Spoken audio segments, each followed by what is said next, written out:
Okay, very good. So recording has been started now, so we can start our lecture. Screen share करते मी आता.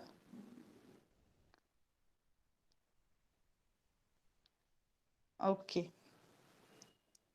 We are going to start with the next chapter, water. What happens when a spoonful of sugar, sawdust and soil are added to a glass of water? म्हणजे काय की आता जेव्हा आपण साखर किंवा थोडीशी सॉडस्ट आणि किंवा माती असं पाण्यात घातलं तर आपल्याला फरक दिसतो ना थोडासा. काय होतं पाण्याचा? रंग बदलतो, बरोबर. साखर घातली तर एवढा फरक दिसून येत नाही, साखर पाण्यात विरघळते. बट सॉडस्ट घातली आपण किंवा माती घातली तर पाण्याचा रंग बदलतो. जसं मातीचा ब्राऊन कलर असतो तसाच पाण्याला सुद्धा रंग येतो. राईट. पुढे काय विचारले? Which are the 3 states of water. शिकलाय तुम्ही आधी पाण्याचे कुठले 3 स्टेट्स असतात, पाणी कुठल्या कुठल्या वेगवेगळ्या रूपात आपल्याला बघायला मिळतं. 3 स्टेट्स ऑफ वॉटर. नाही, ओके. पाणी 3 फॉर्म मध्ये आपण कसं बघतो आता, बर्फ जो असतो that is solid state, right. Ice is in a solid state. Ice is a form of water, right. Ice म्हणजे पण H2O वॉटरच असतो. त्यामुळे आईस हे झालं सॉलिड स्टेट मध्ये. जे आपण पाणी पितो that is in liquid state. आणि जी वाफ असते ती सुद्धा एक पाण्याचाच प्रकार आहे, त्यामुळे ती वाफ म्हणजे गॅशियस स्टेट. सो पाण्याचे 3 स्टेट्स मध्ये आपल्याला पाणी मिळतं. कुठले कुठले? सॉलिड, वॉटर आणि गॅस. सॉलिड, लिक्विड आणि गॅस. नेक्स्ट क्वेश्चन आहे, what is done to make drinking water clean and safe. जे आपण पाणी पितो ते स्वच्छ आणि सुरक्षित आहे हे आपल्याला कसं कळतं, किंवा ते प्युरिफाय करण्यासाठी आपल्या सगळ्यांच्या घरी प्युरिफायर असतो किंवा पाणी उकळून घेतात. पाणी एखाद्या भांड्यात भरून बराच वेळ तसंच ठेवून देतात पावसाळ्याच्या दिवसात, जेणेकरून काय होतं, जी पाण्यात जर माती असेल तर ती माती सेटल डाऊन होते, म्हणजे पाण्यात ती माती खाली बसते आणि वरती आपल्याला क्लीन वॉटर मिळतं, राईट. आणि काही ठिकाणी प्युरिफायर बसवलेला असतो, जेणेकरून पाण्यात जे हार्मफुल बॅक्टेरिया असतील, मायक्रो ऑर्गॅनिझम्स असतील ते मरतील. So what we are going to learn is pollution of water. When other substances get mixed with water, it becomes impure. जेव्हा आपण जसं बघितलं की पाण्यात माती पडली तर काय होतं, प्युअर पाणी जर असेल तर त्याचा रंग कुठला असतो, तर ते आपल्याला कलरलेस दिसतं व्यवस्थित, त्याच्यामध्ये कुठलाही रंग मिश्रित नसतो किंवा काही पार्टिकल्स दिसत नाहीत त्याच्यात, स्वच्छ दिसतं ते, बरोबर. आणि जेव्हा आपण त्याच्यामध्ये काही ऍड करू, जेव्हा काही मिक्स होईल तेव्हा त्याचा रंग बदलतो किंवा काही छोटे छोटे पार्टिकल्स त्याच्यात दिसतात आणि तेव्हा आपण ते पाणी अनक्लीन आहे किंवा स्वच्छ नाही असं म्हणतो, इम्प्युअर आहे असं म्हणतो. Some of these substances float in the water. काही काही गोष्टी अशा असतात ज्या पाण्यात तरंगतात. So the water looks unclean or muddy. नदीचं आता समज आपण पाणी बघितलं, आता प्लास्टिकच्या पिशव्या जर आपण पाण्यात टाकल्या तर काय होतं, ते तरंगत वर येतात आणि मग नदीचं ते पाणी आपल्याला स्वच्छ दिसेल का? नाही, त्या सगळ्या प्लास्टिकच्या पिशव्या वर तरंगत आलेल्या दिसतात. जी फुलं वगैरे टाकली जातात ती सगळी फुलं तरंगत वर येतात आणि मग ते पाणी स्वच्छ दिसत नाही, अनक्लीन दिसतं किंवा इम्प्युअर दिसतं. Some substances dissolve in the water and we cannot see them. जसं की आपण साखरेचं बघितलं, काही पदार्थ हे पाण्यात विरघळून जातात, आपल्याला दिसत नाहीत, पण म्हणून दिसत नाही म्हणजे ते पाणी स्वच्छ आहे किंवा ते पाणी एकदम चांगलं आहे पिण्यासाठी असं आपण म्हणू शकत नाही. तर त्या पाण्यात काहीतरी विरघळलेलं असतं जे कदाचित आपल्या प्रकृतीसाठी चांगलं नाहीये, हेल्दी नाहीये. असे काही टॉक्झिन्स असतात की जे पाण्यात विरघळलेले असतात पण ते आपल्याला दिसत नाहीत, पण ते तिथे असतात. जसं की इंडस्ट्रीयल वेस्ट, मोठमोठ्या इंडस्ट्रीमधून जे वेस्ट पाण्यात सोडलं जातं ते तिथे जाऊन त्या पाण्यात विरघळतं आणि ते पाणी मग आपण डायरेक्टली प्यायलं तर आपल्याला त्रास होतो. If the substances that have got mixed with water are harmful for living things, we say that the water has become polluted. जर पाण्यामध्ये ऍड झालेले जे काही सबस्टन्सेस असतील ते जर ह्युमन हेल्थसाठी प्रॉब्लेमॅटिक असतील किंवा कुठल्याही लिव्हिंग थिंगसाठी, नॉट ओन्ली ह्युमन बिंग बाकी जे प्राणी जे ते पाणी पितात, पाण्यातले मासे, ह्यांच्यासाठी जर ते त्रासदायक असेल तर त्याचा अर्थ आपण तेव्हा म्हणतो की ते पाणी पोल्यूट झालेलं आहे, प्रदूषित झालेलं आहे. ओके. रिव्हर्स, लेक्स are our sources of water. आपण पाण्याचे स्रोत कुठले म्हणतो? मेन नद्या, तळ, तलाव हे जे असतं हे पाण्याचे सोर्सेस आहेत, जिथून आपल्याला पाणी मिळतं. How does their water get polluted? तर आता हे पाणी कसं काय पोल्यूट होतं, प्रदूषित कसं होतं हे पाणी? बरं, नद्या आहेत, तलाव आहेत, तिथलं पाणी प्रदूषित कसं होतंय? Any idea?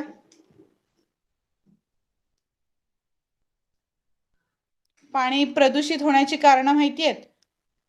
Reasons for water pollution जे आपण आपल्या आजूबाजूला बघतो, आता ज्या नद्या आहेत, छोटे छोटे काही तलाव आहेत, तर तिथे पाणी एवढं स्वच्छ नसतं. ते पाणी आपण डिरेक्टली पिऊ नाही शकत, आपल्याला दिसतानाच खराब दिसतं. करेक्ट. प्लास्टिक वेस्ट जे आपण फेकतो पाण्यामध्ये, ते एक झालं. Very good.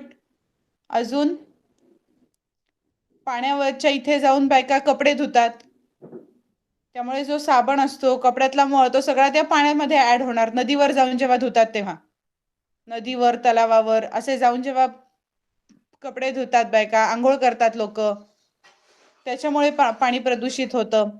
इंडस्ट्रीमधलं, मोठमोठ्या फॅक्टरीजमधलं वेस्ट जे असतं ते डायरेक्ट नदीत सोडलं जातं, त्यामुळे नद्यांमध्ये प्रदूषण वाढतं. Yes, washing clothes. करेक्ट. तर एवढी सगळी कारणं आहेत ज्याच्यामुळे हे नद्यांमधलं किंवा तलावांमधलं पाणी प्रदूषित होतं. List the substances that are mixed in the waste water drained out of the kitchen and bathroom in your house. म्हणजे काय, आता जेव्हा आपण किचनमध्ये वगैरे जे पाणी आपल्या घरातून बाहेर पडतं, त्याच्यामध्ये काय काय ऍड झालेलं असतं? बऱ्याचशा गोष्टी असतात, फूड मटेरियल्स असतात, जास्ती करून मेनली फूड मटेरियल्स काही काही त्या पाण्याबरोबर पास होऊन जातात. Right. So that goes under the waste, आणि त्या वेस्ट मधून ते पुढे जाऊन नद्यांना मिळणार तसंच्या तसं. Disposal of wastewater. The wastewater of a city or town is collected and let into a water body at a convenient location. म्हणजे काय की एखाद्या शहरातलं किंवा गावातलं जे काही वेस्ट वॉटर जनरेटेड असेल, जे बाथरूम मधलं पाणी असेल, वॉशरूम मधलं पाणी असेल किंवा किचन मधलं वेस्ट वॉटर असेल, हे सगळं एका ठिकाणी कलेक्ट केलं जातं आणि तिथून ते कुठल्या तरी कन्व्हिनियंट लोकेशनवर, जिथे जवळ एखादी जागा आहे जिकडे हे वेस्ट वॉटर आपल्याला टाकता येईल, अशा ठिकाणी त्या वेस्ट वॉटरचा चॅनल केलेला असतो. The waste water from residential buildings as well as from factories and industries contain many kinds of impurities. आपलं जे घरातलं पाणी असतं, सांडपाणी असतं ते, त्याच्यानंतर फॅक्टरीमधनं येणारं, इंडस्ट्रीजमधनं येणारं, या सगळ्या पाण्यात वेगवेगळ्या प्रकारचं काही ना काहीतरी सबस्टन्सेस असतात. कुठूनच आपण प्युअर पाणी बाहेर टाकत नाही. जर ते प्युअर पाणी असेल तर आपण त्याला वेस्ट म्हणणार नाही. बट सगळीकडून, डोमेस्टिक असू दे, दॅट इज रेसिडेन्शियल असू दे, फॅक्टरीज मधलं असू दे, इंडस्ट्री मधलं असू दे, चांगलं पाणी वापरून झाल्यावर जे खराब उरेल ते बाहेर टाकलं जातं आणि त्याच्यात काही ना काहीतरी मिश्रण केलेलं असतं. Some of these dissolve in the water while some do not. ह्यातले काही सबस्टन्सेस असे असतात जे पाण्यात विरघळून जातात आणि काही असे असतात जे पाण्यात तसेच राहतात. इथे हे बघा, इथे चित्र दाखवलंय. अ पोल्युटेड वॉटर बॉडी. आयडियली पाणी आपल्याला कसं पूर्ण छान ट्रान्सपरंट दिसलं पाहिजे. म्हणजे पाण्यातून पाहिलं, जर स्विमिंग पूल वरती कधी गेला असाल तर खालची जमीन त्या पाण्यात डोकावलं की खालची जमीन दिसते आपल्याला. का तर ते पाणी तेवढं ट्रान्सपरंट आहे, तेवढं क्लीन आहे म्हणून. आता ह्या केसमध्ये इथे जे चित्र दाखवलंय त्याच्यामध्ये तेवढं क्लिअर पाणी नाहीये, त्यामुळे आपल्याला काय दिसतंय वरती, असं सांगितलंय तिथे a polluted water body. Water body असं लिहिलंय म्हणून आपल्याला कळतंय की ते पाण्याशी रिलेटेड काहीतरी आहे, नाहीतर ती जमीनच वाटली असती. That's why it is a polluted water. Sewage water can carry micro organisms that spread diseases. आता हे जे सांडपाणी असतं घरातून येणारं, इंडस्ट्रीजमधून, कुठूनही येणारं, तर त्याच्यामध्ये काही मायक्रो ऑर्गॅनिझम्स ग्रो होऊ शकतात जे डिसीजेस कॉज करू शकतात. म्हणजे तुम्ही ऐकलेलं असेल की काही डिसीजेस हे पाणी जर चांगलं नसेल, व्यवस्थित पाणी प्यायला गेलं नाही तर डिसीजेस होतात. त्यामुळे आपल्याला बऱ्याचदा असं सांगितलं जातं की शक्यतो घरातलं पाणी प्या. का? तर आपण जी घरातून पाण्याची बॉटल नेऊ किंवा घरातलं जे पाणी असतं ते आपल्या समोर असतं, आपल्याला माहित असतं हे पाणी कसं आहे. जर आपण बाहेर पाण्याची बाटली विकत घेतली तरी आपल्याला माहित नाही त्यांनी कुठून भरून आणलंय नक्की ते. जर ते चुकीच्या ठिकाणून कुठून भरलेलं पाणी असेल, जे ते क्लिअर नसेल, प्युअर नसेल, क्लीन नसेल, तर त्याच्यामध्ये काही काही हार्मफुल मायक्रो ऑर्गॅनिझम्स असतात ज्यांच्यामुळे डिसीजेस होऊ शकतात. तर आता असे वॉटर बोर्न डिसीजेस म्हणजे पाण्यापासून होणारे आजार, यांच्यामध्ये मेन कुठले कुठले आहे तर टायफॉइड आहे, कॉलेरा आहे, जॉन्डिस आहे, हे सगळे पाण्यातून होऊ शकतात. जर ते पाणी खराब असेल तर त्याच्यामध्ये हे डिसीज कॉझिंग मायक्रो ऑर्गॅनिझम्स असतात आणि त्यांच्या थ्रू बरेच सारे डिसीजेस स्प्रेड होतात. तर ते अवॉइड करण्यासाठी म्हणून आपल्याला दरवेळेला सांगितलं जातं की कायम कधीही कुठे प्रवासात जात असाल, बाहेर घराबाहेर पडताना पाण्याची बाटली जवळ ठेवायची. म्हणजे काय होतं, जे आपल्याकडचं पाणी असतं आपल्याला खात्री आहे ते चांगलं आहे आणि आपण ते पिणार. Waste water from industries is more likely to contain poisonous substances. आता जे सीवेज आहे म्हणजे घरातलं सांडपाणी आहे त्याच्यामध्ये मायक्रो ऑर्गॅनिझम्स असू शकतात. जे इंडस्ट्रीमधलं पाणी येतं ते काही केमिकल्स असतील त्याच्यात आणि ते केमिकल्स पॉइझनस असतील, विषारी असतील. If all this wastewater is let into water bodies as it is, the water bodies become polluted and that is dangerous. जर आता असं डिसीज कॉझिंग मायक्रो ऑर्गॅनिझम्स असलेलं, त्याच्यानंतर विषारी पदार्थ, विषारी केमिकल्स असलेलं पाणी जर आपण नदीमध्ये सोडलं, ज्या नदीतलं पाणी आपण पिणार, अशा नदीत जर आपण असं पोल्युटेड पाणी सोडलं तर ती नदी सुद्धा पोल्युटेड होणार आणि पुन्हा आपल्याला तेच पाणी वापरणार का आपण मग, जे पोल्यूट झालंय किंवा ज्याचे जे मायक्रो ऑर्गॅनिझम्सनी कंटॅमिनेट झालंय.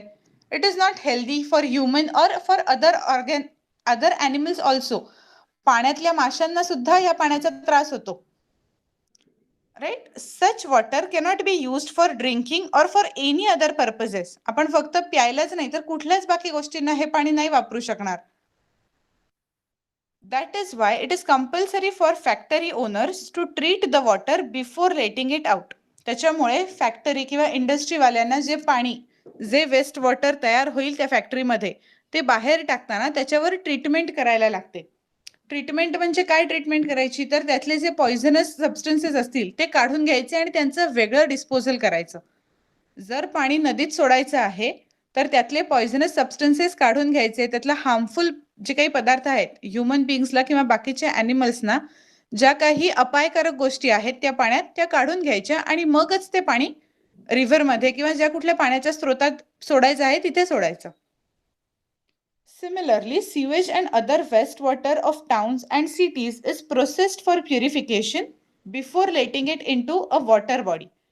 तसंच घरातलं सांडपाणी जे काही आहे, जे छोट्या छोट्या गावातून शहरातून एकत्रित केलं जातं, त्याच्यावर सुद्धा प्रक्रिया केली जाते. ॲज इट इज ते सोडणं बँड आहे आता. पूर्वी सोडलं गेलं त्याच्यामुळे ऑलरेडी वॉटर बॉडीज पोल्यूट झाल्या, बट आता आपण शिकतोय याच्याबद्दल. भरपूर सारे एन्व्हायरमेंटमध्ये काम करणारे सायंटिस्ट याच्यावर काम करतायत की जेणेकरून आतापर्यंत पोल्युशन झालं ठीक आहे, आता आपल्याला माहिती आहे तर आता आपण हे पोल्युशन कमी करूया. ही जी हानी होतीये निसर्गाची ती कमी करूया, कारण इनडिरेक्टली ती, डायरेक्टली रादर, ती सगळी हानी माणसालाच त्रास देणार आहे पुढे जाऊन. बरोबर. डिसीज कॉझिंग मायक्रो ऑर्गॅनिझम्स आपणच त्यात सोडलेत. आपण जेव्हा ते पाणी पिणार तेव्हा आपल्यालाच डिसीजेस होणार. जे विषारी पदार्थ त्या पाण्यात मिक्स झालेत त्यांचा परिणाम परत माणसावरच होणार आहे फिरून. म्हणून आता बऱ्याच स्ट्रिक्ट ऍक्शन्स घेतल्या जातात जेणेकरून फॅक्टरीजमधून, इंडस्ट्रीजमधून किंवा घरातून जे सांडपाणी बाहेर पडतं त्याची पूर्ण ट्रीटमेंट झाल्यावरच ते पाणी कुठल्याही रिव्हरमध्ये किंवा कुठल्याही पाण्याच्या स्रोतामध्ये जाईल. This helps to prevent pollution of water. ह्याच्यामुळे पाण्याचं प्रदूषण आपण वाचवतो, होऊ देत नाही हे सगळं केल्याने. This is a disposal of waste water. This is a proper process for disposal of waste water. Flowing water of rivers get purified to some extent by natural processes also. जे वाहतं पाणी आहे नदीचं ते काही नॅचरल प्रोसेसमध्ये सुद्धा purify केलं जातं. Before water is supplied to a town or city it is purified. आपल्याला जेव्हा म्युन्सिपाल्टीचं पाणी आपल्या घरी येतं तेव्हा त्याच्यावर प्युरिफिकेशनची प्रोसेस झालेली असते, क्लिनिंग, प्युरिफिकेशन झालेलं असतं आणि मगच ते आपल्याला घरात मिळतं, जेणेकरून आपल्याला ते बाकीच्या कामांसाठी व्यवस्थित वापरता येईल. आता प्युरिफिकेशनची सगळ्याच म्युन्सिपाल्टीची प्रोसेस खूप चांगली नसते, त्यामुळे शक्यतो आपण काय करतो, घरी आलेलं पाणी आयदर उकळून घेतो, त्याच्यात तुरटी फिरवून घेतो किंवा प्युरिफायर लावलेले असतात आता बऱ्याच ठिकाणी, जेणेकरून आपण प्युरिफायर मधलं अजून एक सेफ्टी आपण स्वतःसाठी बाळगतो. भलेही म्युन्सिपाल्टीने ते पाणी प्युरिफाय केलंय, आपण घरी आल्यावर परत प्युरिफाय करतो आणि मग पितो. बट पहिली एक जी स्टेज म्युन्सिपाल्टी आपल्याला प्युरिफाय करून देते, त्याच्यामुळे आपण कपडे धुवायला, आंघोळीला तेच पाणी वापरू शकतो. जसं आता आपण मगाशी हे चित्र बघितलं, असं पाणी जर घरात आलं तर आंघोळ तरी करावीशी वाटेल का? इतकं जर का खराब पाणी आलं तर नाही वाटणार. आता येतोय आवाज व्यवस्थित Pramita?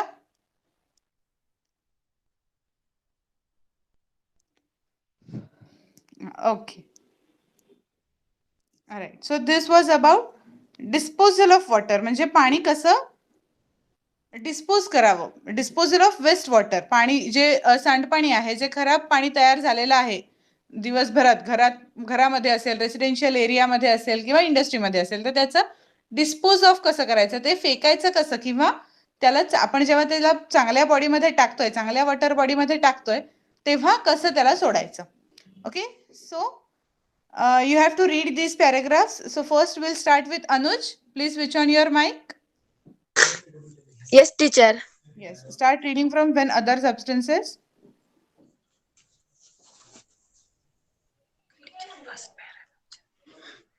First paragraph. Yes. This. When other substances.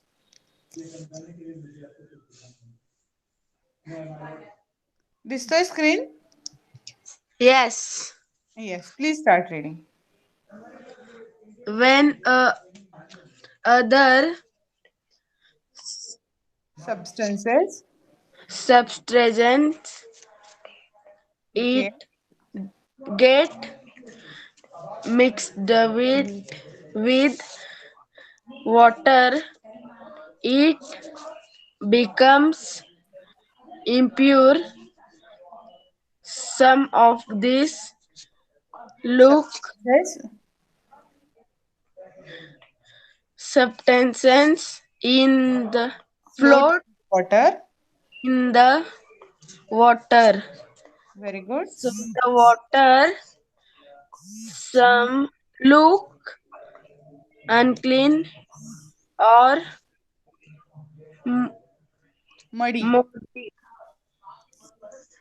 Some substances dissolve in the water and we cannot see them Very if good. the substances that have got mixed with the water Water. are harmful Harmful. harmful for Harmful म्हणजे हानिकारक. living thing. Hmm? Question We we say see that. that the water has become polluted. Rivers leak are our sources of water. Water. Very Have good. much their water get Polluted. Okay, you can switch off your mic now. Very good. Next, Pramita, please switch on your mic. Yes, ma'am. Disposal of wastewater.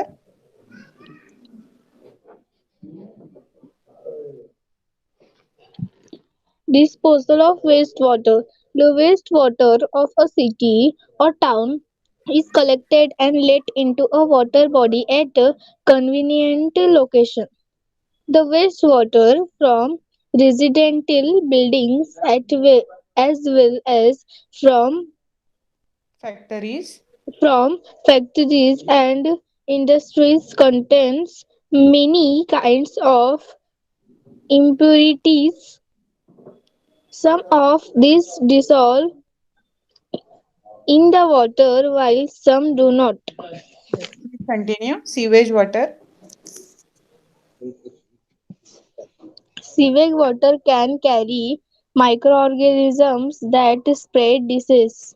Wastewater from industries is more likely to contain poisonous substance. If all this wastewater is let into water bodies the water bodies become polluted and that in dangerous. Such water cannot be used for drinking or for any other purpose. That is why it is compulsory for factory owners to treat the water before letting it out. Similarly, Sewage. swig and other wastewater of towns and cities is proceed for purification before letting it into a water body. This helps to prevent pollution of water. Okay, you can Pollu- stop now. Very good. Yes. Okay.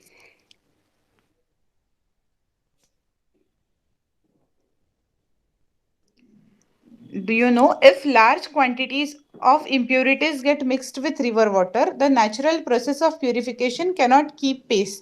म्हणजे काय आपण असं बघितलं की river मध्ये जर naturally कुठलं pollution झालंय तर फ्लोईंग वॉटर जे असतं ते आपलं आपण ऍडजस्ट होऊन थोडंसं पोल्युशन कमी करतं. बट जर पोल्युशन खूप जास्ती वाढलं, जास्ती सबस्टन्सेस ऍड झाले, पाण्याची इम्प्युरिटी खूप जास्ती झाली, तर प्युरिफिकेशनची जी नॅचरल प्युरिफिकेशनची प्रोसेस आहे ती त्या पोल्युशन बरोबर पेस नाही ठेवू शकत. तेवढ्या पटापट ती रिकव्हर नाही होऊ शकत. The proportion of oxygen dissolved in the water is reduced. हे खूप मोठं गंभीरतेचं लक्षण आहे की पाण्यात जो विरघळलेला ऑक्सिजन असतो तो माशांसाठी खूप गरजेचा असतो किंवा पाण्यामध्ये राहणारे जे कुठले बाकीचे जीव आहेत त्यांच्यासाठी तो ऑक्सिजन खूप गरजेचा असतो. बट पोल्युशनमुळे पाण्यात डिझॉल्व्ह झालेला तो ऑक्सिजन कमी होतो. And this is a threat to aquatic living things. हा त्या पाण्यात राहणाऱ्या प्रत्येक लिव्हिंग थिंगसाठी डेंजरस प्रकार असतो की पाण्यातला ऑक्सिजनच कमी झालाय. Purification of water. Take a plastic bottle, tie a clean piece of cloth over its mouth, cut off the base of the bottle, hold the bottle upside down and pour some powdered coal into it. Then add fine sand and lastly coarse sand to make 3 different layers inside the bottle as shown in the diagram. आता इथे diagram मध्ये बघा कसं दाखवलंय. बॉटलला खाली एक cloth add केलेला आहे उलटी करून बॉटल. त्याच्यानंतर त्याच्यावर पावडर्ड कोल म्हणजे पावडर्ड फॉर्म मधला कोळसा ऍड केलाय. त्याच्यावरती फाईन सँड एकदम बारीक वाळू ऍड केलेली आहे आणि जरा जाडसर वाळू ऍड केली आहे. ठीक आहे. आणि काय सांगितलंय की वरून आता पाणी ओतायचे आपल्याला. प्लेस आता पुढे काय आहे. Place the bottle on its lower cut-off portion as shown in the figure. Now pour some muddy water containing some rubbish slowly into this bottle. आता आपल्याला वरून इथून वरून पाणी ऍड करत जायचंय. कसं पाणी हवंय की जे इम्प्युअर आहे, ज्याच्यामध्ये खूप सारी माती आहे, माती मिश्रित पाणी आहे किंवा काहीतरी कचरा आपण टाकलेला आहे मुद्दामून, आणि तो टाकून आपल्याला खाली कसं पाणी मिळतंय ते बघायचंय. Now pour some muddy, yes, observe the water that flows into the base of the bottle. म्हणजे सगळ्यात शेवटी जे पाणी आपण कलेक्ट करू ते कसं आहे ते बघायचं. It appears clean. हे जे सर्वात खाली शेवटी आलेलं पाणी आहे ते आपल्याला क्लीन दिसेल, स्वच्छ दिसेल. Of course you have learn that there could be micro organisms in it. Micro organisms खूप छोटे असतात. ते ना त्या कोलमध्ये अडकणार आहेत ना त्या सँडमध्ये अडकणार आहेत. त्यामुळे ते पास होऊन त्या क्लीन वॉटरमध्ये येतीलच. बट आपल्याला डोळ्याला दिसताना तरी हे पाणी स्वच्छ दिसतंय. राईट. हा एक छोटासा एक्सपेरिमेंट आहे की जिथे आपण कोल वापरून किंवा सँड वापरून असे लेअर तयार करून, जर तुम्हाला इझी ऍक्सेस असेल या सगळ्या गोष्टींना, कुठे वाळू मिळाली बारीक मोठी, पावडर्ड कोल मिळाला, तर घरी करून बघू शकता तुम्ही. एकदम सोपा एक्सपेरिमेंट आहे, काहीच मोठी सामग्री नाही लागणार आहे. Okay, so this is a simple process for use for purification of water. Purification म्हणजे काय की ते पाणी स्वच्छ करणं, जे काही त्यातल्या इम्प्युरिटीज आहेत त्या बाजूला काढणं आणि जितकं शक्य होईल तितकं पाणी स्वच्छ करायचा प्रयत्न करणं. मायक्रो ऑर्गॅनिझम्स काढून टाकण्यासाठी वेगळी प्रोसिजर असते. घरात जे आपण प्युरिफायर बसवतो त्याच्यामध्ये UV लाईट असतो, असं ऐकलं असेल, किंवा जी ऍड असते त्याच्यामध्ये पण असतं UV ट्रीटेड वॉटर. तर जो UV म्हणजे काय, अल्ट्रा व्हायोलेट लाईट. जो अल्ट्रा व्हायोलेट लाईट असतो तो मायक्रो ऑर्गॅनिझम किल करतो. त्यामुळे मायक्रो ऑर्गॅनिझम्स किल करायला वेगळी प्रोसेस आहे. जेव्हा आपण पाणी उकळतो तेव्हा त्यातले मायक्रो ऑर्गॅनिझम्स मरतात. ठीक आहे, बट ही जी प्रोसेस आता प्युरिफिकेशनची आपण बघितली त्याच्यामुळे मायक्रो ऑर्गॅनिझम्स मरणार नाहीत, बट ज्या इम्प्युरिटीज असतील बाकीच्या त्या निघून जातील. समज प्लास्टिकचे तुकडे पडलेत काही काही, ते अडकतील. ठीक आहे, खाली आपण एक कापड लावलंय ना, त्या कापडातून एकदम छोट्या छोट्याच गोष्टी फक्त पार होणार आहेत, बाकी सगळं वरच राहील. त्यामुळे प्लास्टिकचे तुकडे जर असतील तर ते मोठेत, त्यामुळे ते त्या कापडाच्या तुकड्यातून पास नाही होणार आणि म्हणून ते अडकून राहतील. So this is a process of filtration. जसं आपण चहा गाळतो त्याच प्रकारची ही प्रोसेस आहे, filtration.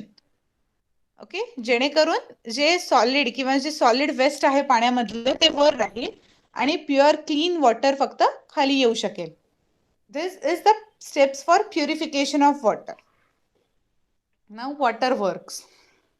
Visit the nearest waterworks along with your teacher. Obtain permission to interview an official there to learn about the purification process. म्हणजे आता आपण जी आता ही प्रोसेस बघितली ही प्युरिफिकेशनची खूप बेसिक प्रोसेस आहे, सिंपल टेक्निक आहे. असं आपण एखाद्या नदीचं पाणी मोठ्या क्वांटिटी मधलं ह्या प्रोसेसने नाही करणार, बरोबर. बट काही ना काहीतरी तरी प्रोसेस पाहिजे की जे पोल्युटेड वॉटर आहे ते परत आपल्यापर्यंत पोहोचवायला, आपल्याला युजेबल फॉर्मॅटमध्ये आणायला त्याला काहीतरी प्रक्रिया करायला लागते. आणि ही प्रक्रिया करण्यासाठी प्रत्येक शहरामध्ये किंवा 4-5 गावांचे मिळून असे वॉटर प्युरिफिकेशन प्लांट्स असतात. वॉटर प्युरिफिकेशन प्लांट म्हणजे काय की एक जागा असते, असं ठिकाण असतं जिथे स्पेसिफिकली वेस्ट वॉटर दिलं जातं आणि तिकडून ते वेस्ट वॉटरवर अशी काही ट्रीटमेंट केली जाते जेणेकरून ते वॉटर प्युअर होईल. जशी आपण बेसिक स्टेप्स बघितल्या प्युरिफिकेशनच्या छोट्या प्रमाणात, अशाच स्टेप्स फक्त मोठ्या प्रमाणात राबवल्या जातात जेणेकरून ते पाणी पिण्यायोग्य आणि बाकीच्या सगळ्या वापरांसाठी योग्य बनवता येईल. Okay, what source of water is used for public water supply system? How many litres of water are purified every day? हे काही प्रश्न आहेत जे आपण जर तिथे भेट दिली तर आपण विचारू शकतो. Do you know, while traveling we often buy bottled drinking water. The bottles are available at places like bus stands and railway stations. Read the information about the water given on the bottle and tell others about it too. आपण जी पाण्याच्या bottle विकत घेतो railway स्टेशनवर किंवा बस स्टँडवर, त्याच्यावर काय लिहिलेलं असतं ते एकदा वाचायचं. ओके, त्याच्यावर वाचण्यासारखं काय गरजेचं आहे. मुळात पहिली गोष्ट काय करायची तर जेव्हा ती बॉटल आपण हातात घेऊ की उघडताना आपल्याला कळतं की वेदर इट इज सील्ड और जस्ट झाकण लावलेलं आहे की प्रॉपर सीलिंग आहे त्याला, हे बघायचं. कधीही इट इज मॅन्डेटरी की त्याला सीलिंग पाहिजे आणि त्या सीलवर ज्या कंपनीने ते मॅन्युफॅक्चर केलेलं आहे त्यांचा लोगो हवा. बऱ्याच साऱ्या कंपनीज असतात की ज्या पाणी बॉटल ड्रिंकिंग वॉटर तयार करतात, म्हणजे स्वच्छ केलेलं पाणी, प्युरिफाय केलेलं पाणी त्या बाटलीत भरून विकतात. ओके, तर आपल्याला तो लोगो बघायचा असतो की तो लोगो तिथे सीलवर आहे की नाही व्यवस्थित, तो कुठे फाटलेला नाहीये ना, कारण जेव्हा कंपनी पाणी पाठवेल ते फाटलेलं नसायला पाहिजे आयडियली. काही काही ठिकाणी काय होतं, आपण त्या बॉटल जेव्हा वापरतो, आपण घरी पण बघू की तेच लोगो असलेल्या त्या बॉटल आपल्या घरी कित्येक वर्ष पडून असतात. त्या जेव्हा आपण टाकून देऊ, काही लोक त्या बॉटल्स कलेक्ट करतात, त्याच्यामध्ये साधं पाणी भरतात आणि विकायला आणतात. आपण 10 रुपये देऊन आपल्याला वाटतं आपण प्युरिफाईड वॉटर पितोय, but it is not the case. तर तेव्हा आपण काय सतर्कता बाळगायची, जेव्हा आपण पाण्याची बॉटल उघडू तेव्हा आपण लक्षात ठेवायचं की आपण सील ओपन करतो आहे की नुसतं झाकण उघडल्यासारखं. आपण घरी जेव्हा पाण्याची बाटली उघडतो तेव्हा जसं उघडतोय तसा फिलिंग आला तर ते पाणी प्यायचं नाही अजिबात. जर सील ब्रेक केल्यासारखं जर फिलिंग आलं तरच ते पाणी प्यायचं, कारण ते सील्ड आहे आणि ते सीलिंग कंपनी करते. सो ती एक पहिली गोष्ट. पुढे काय, the date of bottling and the period for which the water can be safely used is printed on the bottle. म्हणजे काय की कधी ते पाणी भरलेलं आहे त्या बॉटलमध्ये आणि त्याची एक्सपायरी डेट किती तारखेपर्यंत. आता आपण हे कायम ऐकत आलोय की पाण्याला एक्सपायरी नसते, पाणी कधीही खराब होत नाही. त्यामुळे मडक्यात भरलेलं पाणी 15 दिवसांनी टाकून नसतं द्यायचं की आता हे एवढं जुनं झालंय. आपल्या घरी आई आजी कधी कधी म्हणतात की हे पाणी जुनं झालंय, आता नको पिऊ. त्याचं कारण हे असतं की त्याच्यात मायक्रो ऑर्गॅनिझम्स ग्रो होण्याची शक्यता असते. बट म्हणून ते डिरेक्टली बेसिनमध्ये फेकून नाही द्यायचं, ते बाकी कशाला तरी वापरता येऊ शकतं. कपडे धुवायला ते पाणी वापरता येऊ शकतं. ओके, बाकीची कामं त्यांनी होऊ शकतात. प्यायला नाही वापरलं एक वेळ ठीक आहे. सेम प्रिन्सिपल इथे आहे. ते युव्ही ट्रीटेड वॉटर बॉटलमध्ये भरलेलं असतं, म्हणजे त्याला कम्प्लिटली प्युरिफाय केल्यानंतर ते भरलेलं असतं. म्हणून ते पिण्यायोग्य आहे की नाही एवढाच फक्त प्रश्न असतो. ते डिरेक्टली बेसिनमध्ये ओतून नाही द्यायचं, because it is a clean water. Though we don't know whether it is pure or not, but we at least to know that it is clean. Okay, it is important to read this information when buying a bottle. Once you have opened it, the water should not be kept for very long.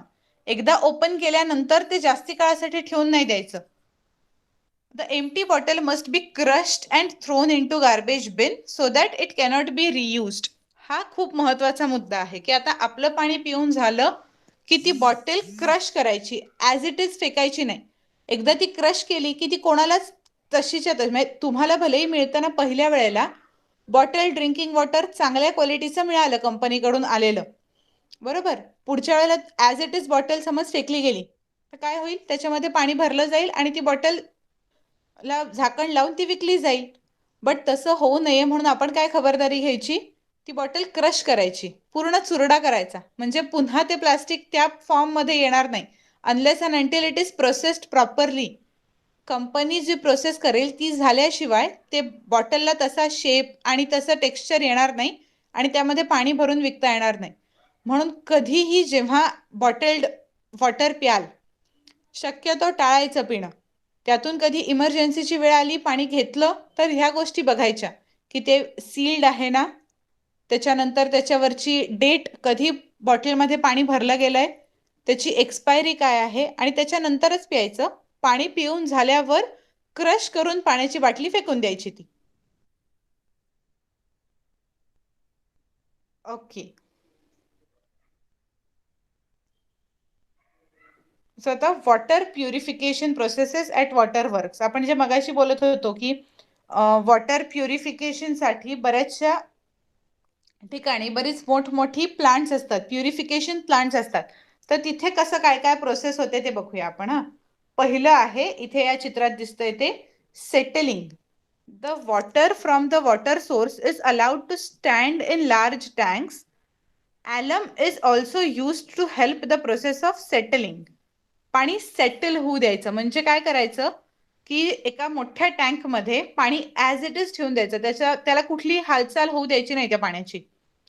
आणि काही काही वेळेला तुरटी add केली जाते. ॲलम म्हणजे तुरटी, जी आपण घरी add करतो तसंच, फक्त मोठ्या प्रमाणात ॲड करायचं. याच्यामुळे काय होतं, जो कचरा असेल, जे वेस्ट असेल, सॉलिड वेस्ट असेल त्या पाण्यातलं, ते ग्रॅव्हिटीमुळे खाली जाऊन बसणार. पाण्यात जे इतका वेळ तरंगत होतं, असे जे खूप छोटे छोटे सस्पेंडेड पार्टिकल्स होते पाण्यातले, ते सगळे ते स्थिर पाणी झाल्यामुळे खाली जाऊन बसतील, तळाशी जाऊन बसतील आणि वरचं पाणी कम्पॅरेटिव्हली क्लीन होईल. ओके, सो हे पहिली प्रोसेस झाली सेटलिंगची. दुसरी प्रोसेस असते filtration. Water is filtered using a filtration machine. Filtration म्हणजे कुठली प्रोसेस, जी आपण वरती बघितली ना, आपण कापड लावलं होतं आणि ते कापड लावल्यामुळे पाण्यात जे काही सॉलिड मोठे मोठे पदार्थ होते ते खाली येऊ शकले नाहीत. फिल्ट्रेशन म्हणजे एकदम सोप्या भाषेत गाळणं. जसं आपण चहा गाळतो, चहामध्ये चहाची पूड आपण गाळल्यावर येत नाही चहा पिताना, का तर ती सॉलिड आहे, त्यामुळे ती त्या गाळण्याच्या वर राहते. तीच प्रोसेस इथे फिल्ट्रेशनची केली जाते. ओके, पाणी खाली पडेल आणि जो काही सॉलिड वेस्ट मटेरियल्स असतील ते सगळे वर राहतील. सो सो हे फिल्ट्रेशन केलं जातं मशीन वापरून. त्याच्यानंतर पुढची प्रोसेस असते oxygenation. Air and water are allowed to mix with the help of pumps. This causes oxygen from the air to dissolve in the water. आपण मगाशीच बघितलं की पाण्यातला ऑक्सिजन कंटेंट हा एक खूप महत्त्वाचा घटक आहे. तर वेस्ट पोल्युशन झाल्यामुळे पाण्याचं पोल्युशन झाल्यामुळे त्यातला ऑक्सिजन कंटेंट कमी झालेला असतो. तर आर्टिफिशियली जर आपण एअर आणि वॉटर मिक्स होऊ दिले पंप्समध्ये, तर तो ऑक्सिजन त्या पाण्यात ऍड होतो आणि डिझॉल्व्ह होतो. ही झाली ऑक्सिजनेशनची प्रोसेस. आणि last process is chlorination. Chlorination is chlorine is mixed in the water to kill the germs in it. म्हणजे आता काय काय झालं बघा. सेटलिंग केलं तेव्हा जे सॉलिड वेस्ट होतं ते बाजूला झालं. फिल्ट्रेशनमुळे अजून जास्ती सॉलिड वेस्ट बाजूला होऊ शकलं. ऑक्सिजनेशनमुळे sufficient amount of oxygen add झाला आणि क्लोरिनेशनमुळे मायक्रो ऑर्गॅनिझम्स मेले. त्यामुळे आता ते पाणी सेफ टू ड्रिंक झालं, पिण्यायोग्य झालं. Is it clear? So this is a photograph courtesy is to Parvati water works PMC Pune. पुण्यामधला एक. आता प्रत्येक शहरामध्ये 2-4 जेवढं शहर मोठं असेल तेवढी जास्ती प्युरिफिकेशन प्लांट्स असतात. जसं पुणे मोठं शहर आहे तर तिथे 4-5 प्युरिफिकेशन प्लांट्स आहेत. प्रत्येक ठिकाणी वॉटर सप्लायसाठी वेगवेगळं प्लांट आहे. छोटं एखादं असेल, पनवेल कन्सिडर केलं, पनवेलचा एरिया थोडासा कमी आहे तर तिथे एक प्युरिफिकेशन प्लांट चालू शकतं की एकाच ठिकाणून वॉटर सप्लाय होतोय, तर एक प्युरिफिकेशन प्लांट असेल. बट ॲटलिस्ट एक प्युरिफिकेशन प्लांट तरी प्रत्येक ठिकाणी असतंच, आयडियली असायला पाहिजे, जिथे ह्या सगळ्या प्रोसेसेस मोठ्या प्रमाणात केल्या जातात आणि पाण्याचा पुरवठा केला जातो. Okay, next. Famine. Water evaporates continuously. That is why places where it does not rain for a long time experience a drought. पाण्याचं काय होत असतं, बाष्पीभवन होत असतं, इव्हॅपोरेशन सतत चालू असतं. त्यामुळे जिथे पुरेसा पाऊस पडत नाही तिकडे बऱ्याच वेळेला दुष्काळ पडतो. कोरडा दुष्काळ म्हणजे काय, पाण्याच्या अभावी पडलेला दुष्काळ. At such places, the water levels fall in rivers, wells, lakes, bunds and dams. अशा ठिकाणी काय होतं, जेव्हा उन्हाळा येतो, पावसाळा जातो, हिवाळा चांगला जातो आणि जेव्हा उन्हाळा येतो, उन्हाळ्यात बाष्पीभवन अजून जास्ती होतं. सूर्य जास्ती असतो त्याच्यामुळे इव्हॅपोरेशन भरपूर होतं आणि त्या इव्हॅपोरेशनमुळे काय होतं, पाण्याची पातळी कमी होत जाते. कारण पुरेसा पाऊस झालेला नसतो, तेवढ्या फक्त 4-5 महिन्यापुरता पुरेल एवढाच पाऊस झालेला असतो. Some of these may even go dry. काही वेळेला काय होतं, ते पूर्ण कोरडे पडतात. The land also dries up due to evaporation. Humans and animals suffer from the scarcity of water. अशा कंडिशनमध्ये काय होतं, पाणी सगळं जर उडून गेलं तर पाण्याची कमतरता सगळ्यांनाच जाणवते, प्राण्यांना सुद्धा आणि माणसांना सुद्धा. There is no water for agriculture. शेतीसाठी सुद्धा पाणी नसतं. This condition is called a famine. A famine is a natural disaster. हे म्हणजे काय आहे, एक नॅचरल नैसर्गिक आपत्ती आहे ही. ओके, ह्याच्यामध्ये ह्युमन इंटरफिअरन्स डायरेक्ट काही नाहीये.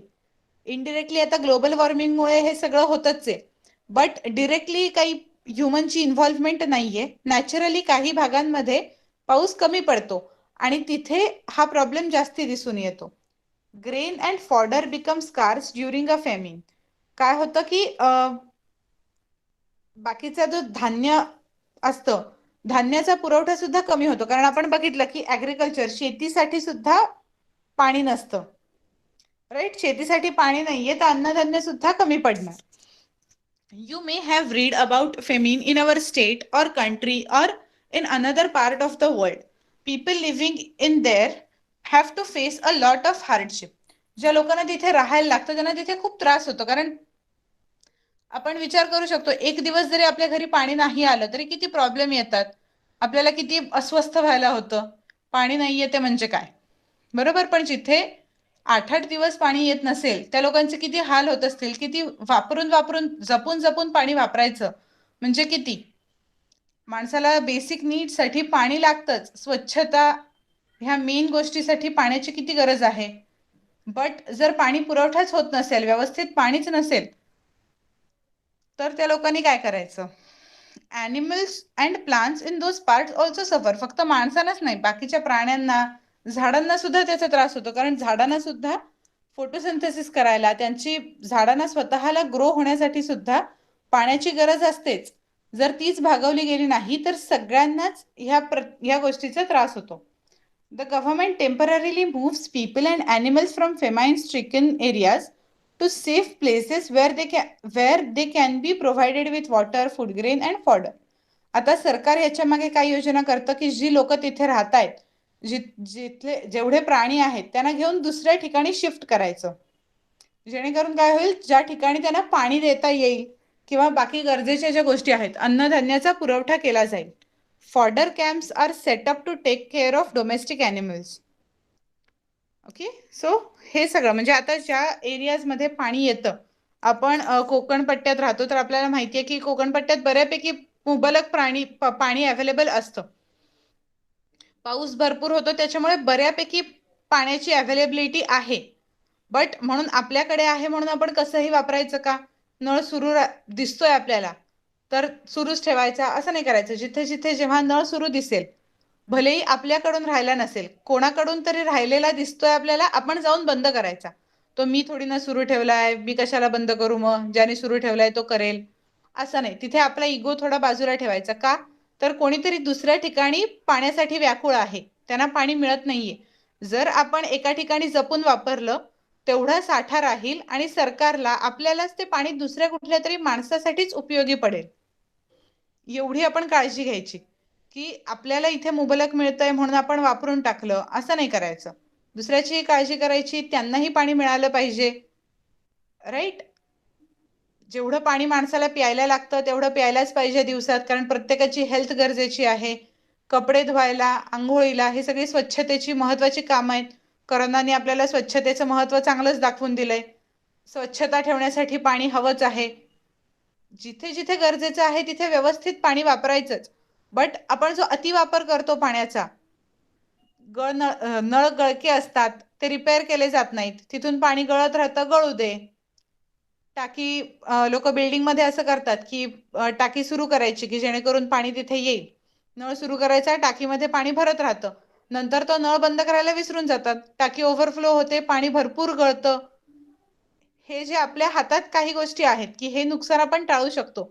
गाडी धुताना नळीने भसाभसा गाडीवर पाणी उडवणं नाही गरजेचं आपल्याला. आपण एका बादलीमध्ये अख्खं गाडी व्यवस्थित धुवू शकतो.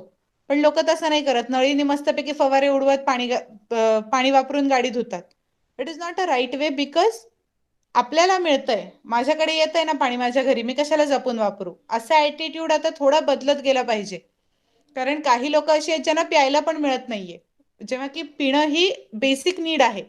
गाडी धुणं स्वच्छतेसाठी गरजेचं आहेच आहे, बट कमी पाण्यात जे काम होऊ शकतं ते शक्यतो कमी पाण्यात करायचं. राईट. नेक्स्ट,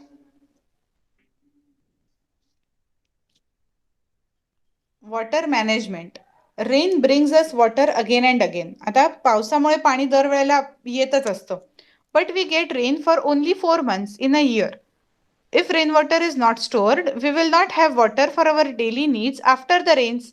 आपण जर काही साठा केला नाही पाण्याचा तर 4 महिने पाणी एकदम व्यवस्थित मिळेल. 4 महिने पाऊस पडतो, भरपूर पाणी मिळालं, नंतर काय? To meet the whole years need for water, rain water must be stopped. जे पावसाचं पाणी आहे ते कुठेतरी साठवलं गेलं पाहिजे. When it is stopped it percolates into the soil. जर ते नुसतंच वाहून गेलं रस्त्यावरून तरी उपयोग होत नाही. स्लोप असेल तर ते वाहून जाईल. जर स्टेडी स्टेट असेल, जर सरळ जमीन असेल तर ते तिकडे थोडा वेळ मुरू शकतं, जमिनीत पर्कोलेट होईल म्हणजे मुरेल पाणी. As the ground water storage increases, trees get water. जेवढं आपण मातीत पाणी जास्ती मुरू देऊ तेवढं झाडांना जास्ती चांगलं पाणी मिळतं. Wells to get enough water and the land can be cultivated. अशाचमुळे ते जे पाणी पर्कोलेट होऊन जातं ते विहिरीत सुद्धा चांगल्या प्रकारे ॲड होतं, शेती चांगली होऊ शकते. कल्टिव्हेशनसाठी ती लँड, ती जी जमीन आहे ती आपण पीक उगवण्यासाठी वापरू शकतो. Several methods are used to make rainwater seep into the soil. Large dams can be built, but that may not be possible in all places. मोठी मोठी धरणं बांधतात. आपल्याला माहिती आहे, आपल्या आजूबाजूला पण अनेक डॅम्स, अनेक धरणं आहेत. राईट. बट सगळ्या ठिकाणीच ते पॉसिबल नाहीये. फायनान्शियली पण काही ठिकाणी प्रॉब्लेम येतो, काही ठिकाणी जागा नसते तेवढी available. In that event, the government and the people come together to undertake several works such as building smaller reservoirs, contour bunding, stopping the water of the smaller streams by constructing bunds or बंधाराज. म्हणजे काय की अशी काहीतरी arrangement केली जाते जेणेकरून पाण्याचा साठा होईल किंवा पाणी त्या जमिनीत मुरवता येईल, वाहून जाणार नाही पाणी. In some places, wells are dug in river beds to allow water to collect in them. Rainwater falling on roofs of houses is drained into large tanks placed beside the building. Using all such methods helps us to store as much as water possible. Okay, इथे आपण बघू शकतोय की एक ओढा आहे, त्याला बंधारा बांधलाय, म्हणजे तिथे काहीतरी ऑब्स्टॅकल टाकलंय जेणेकरून सगळं पाणी वाहून नाही जाणार, काही पाणी तिथेच स्थिर होईल, तिथेच थांबेल आणि जमिनीत murrel.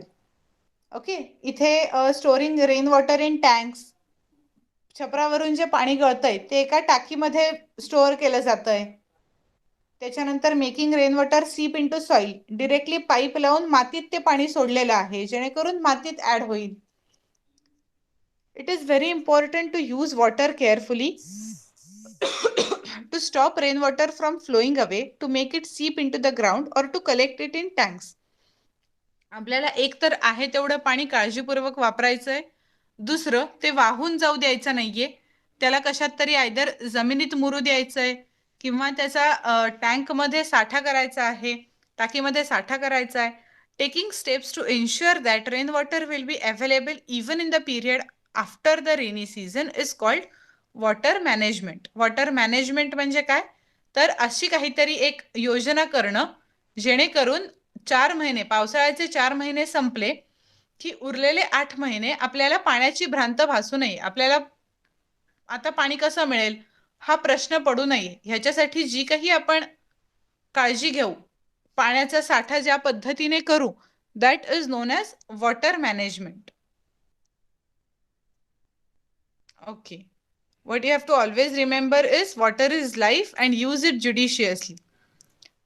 What we have learned through this lesson is when substances that are harmful for living things get mixed with water, it becomes polluted.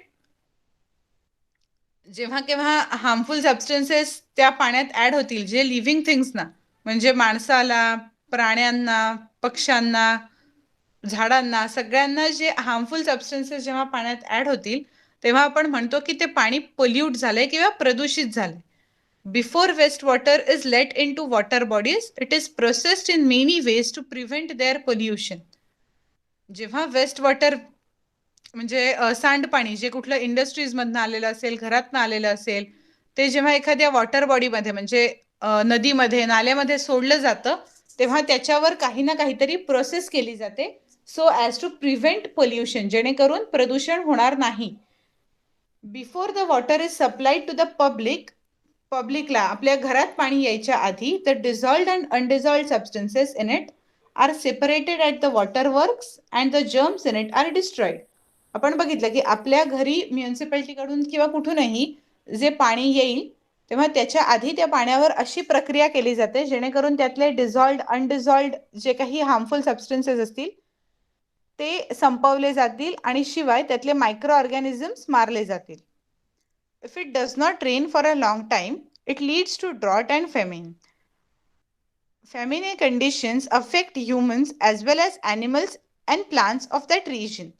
Water management means stopping or storing water or letting it percolate into the ground to make it available even after the rainy season. Water management म्हणजे काय तेही आपण बघितलं की पाणी आहे त्या ठिकाणी थांबवून धरणं आणि स्टोअर करणं, साठवून ठेवणं, आणि दुसरं म्हणजे काय की त्याला जमिनीमध्ये मुरू देणं जेणेकरून पावसाळा संपला तरी सुद्धा ते पाणी आपल्यासाठी अवेलेबल असेल.